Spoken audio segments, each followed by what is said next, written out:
Hi everyone, Chris here. So if you're new to the channel, then I'm a Bristol based artist in the UK, and so why do I create art? So here I am trying to save this painting.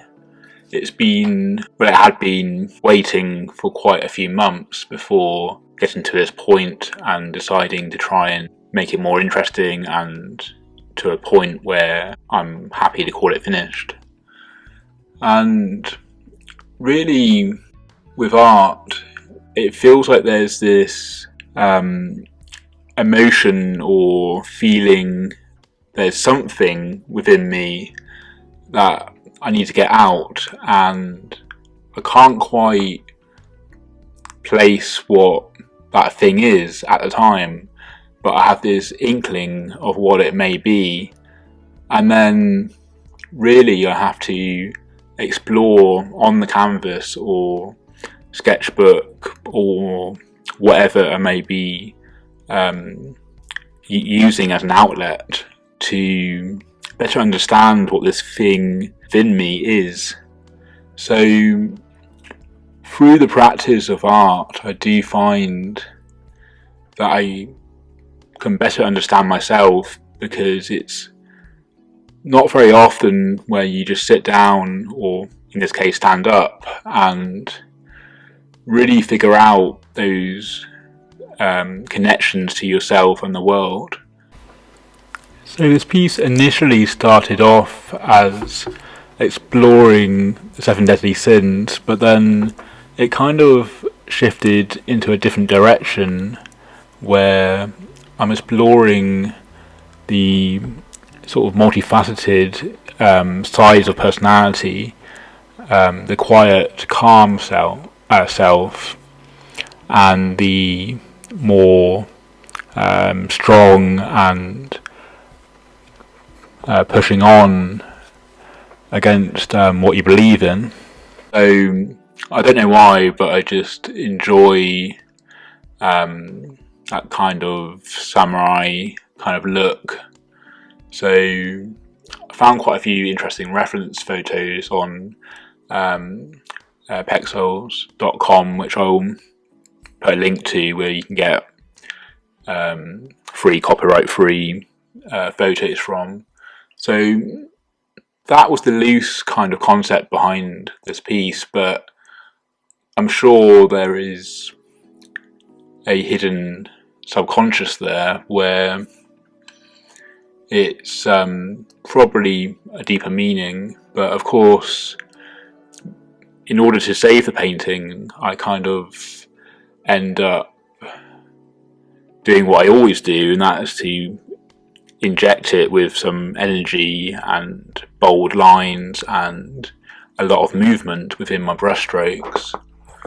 And while this approach doesn't always work, it does seem to lift it up from where it was in terms of being a flat, one-dimensional piece. It starts to gain a momentum.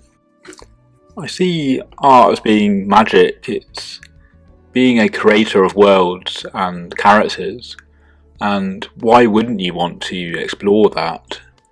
And I enjoy the very nature of the paint and the texture, which you'll see later on in this video.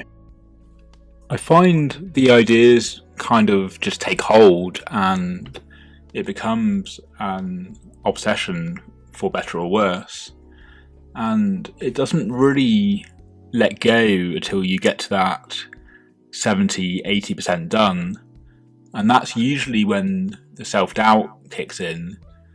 Is this any good? Will other people like it? Do I like it? And it's difficult to describe what that's like when you're totally in the moment and you're giving many hours to it, but you're not entirely sure how this idea will play out. But for the moment, it's got hold of you, and you just have to explore it. And other times, I get a fully rendered image in my head, which is usually far more advanced than my skills will allow. And so I have to then explore it and adapt it to my own style. And usually my brain will interpret the world and those ideas, which then becomes the style that you see in my paintings. But of course it also is in everything that I do, so it's in my drawings as well. But really, paint is where I feel most at home. I can paint over any mistakes I make, and it's a process to create those layers and to constantly be figuring that out on the canvas itself. It's very rare that I will do a sketch on the canvas, so I may occasionally sketch out some ideas just to figure it out if I'm not quite sure, but usually most of that figuring out happens on the canvas itself, because the way I work, if I do paint over that pencil sketch, I'm not going to be able to see it. So I've developed this style where I'm very much layering up the paint and kind of communicating with my canvas and figuring it out in the moment.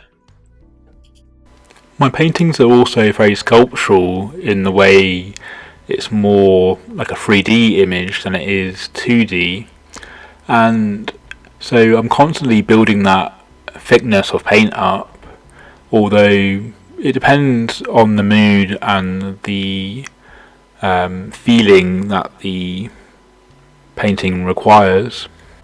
I wish to build community and those on a similar wavelength, and I've seen the power of art through many avenues, but seeing those on YouTube create a real group of people who like the art but also believe in the philosophy and the way the art's been put out.